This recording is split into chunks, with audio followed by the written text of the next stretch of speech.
Welcome back. I'm here with our La Liga correspondent Matt Law to preview Saturday's game between Real Madrid and Deportivo La Coruna. Matt, we'll start with Madrid. Still top by a point, but they got tonked in the Madrid derby, didn't they? Yeah, it was a terrible result. Obviously, losing the game is not a massive surprise at Atletico, but to get beat 4-0 is quite incredible. They were 2-0 down fairly early on in the first half and just never really responded. You expected. I don't think they had a shot on target the first half. They had one shot on target the whole game, and that was Illarramendi later on, who brought a decent save from Moya. But I think, to be fair, they were missing players.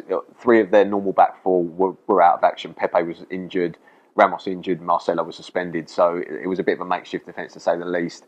Nacho came into the team. He's not a Real Madrid player for me. Varane needs he needs someone alongside him to still guide him because he's still young. James was missing. He's an important player for that team. And up front, Ronaldo returned from his suspension. Never quite happened. Benzema, Bale struggled. It's not the first time they've struggled against Atletico, but it is the first time since the 1998-99 season they've actually lost in the Liga at Atletico. So it is a surprise result in that sense. And the fact they got beat 4-0, and it could have been more. Real Madrid improved in the second half, had bits and bobs, had a couple of spells, but it just wasn't really enough. Like you said, they're still top by 1 point, but I think it brings their squad depth into question. Everyone always says that Real Madrid's squad is like the best in the world, but they started to miss a few players. Kadira came in and never looked the same player since that injury he picked up on international duty, and defensively had some problems. Coventrell came in at left back, struggled, and like I say, up front, I don't think there's too much pressure from you. Talk about the front three, Bale, Benzema, Ronaldo. There's not a lot of pressure from other players. Is there? Javi Hernandez came in, but never going to be a starter. And aside from that, you're looking at people like that. Even if they're underperforming, they're still going to remain in the team. Like you said, still top by 1 point, but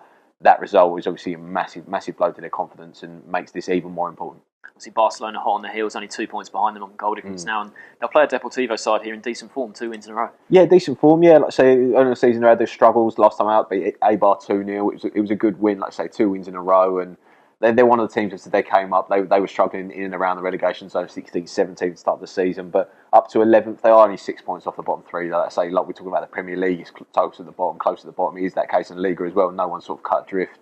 Everyone seems to be sharing places in the bottom three of the table. And Deportivo's away form's not been too good. They've won twice, and obviously early in the season that they lost 8-2 at home to Real Madrid. And then what was Real Madrid's start of their response from their 25-game winning run, whatever it was, and from when they started the season poorly. So obviously that'll be in the back of their minds. But you think about Deportivo, they're such a big name in Spanish football, and they think about the European football, and they've been up in the top 4 in Spain and stuff. People like Diego Tristan and Valeron, great players like that down the years. But this season's all about staying in the league, and the fact they're 11th, it's been decent so far. Yeah, they're consolidating, aren't they? But most people, even though Madrid were beaten, comfortably by Atletico, they'll be picking them to win here. What's your score prediction? I don't think there's going to be any other result to be honest. I think Marcelo's back from suspension, so that gives them sort of balance on the left. Carvajal will obviously play it right back as well, and I think Ronaldo will be keen to get the monkey off his back. He got a bit of criticism for his performance, so I think it'll be fairly comfortable. I can see Deportivo scoring, but I think it'll be 3-1 Real Madrid.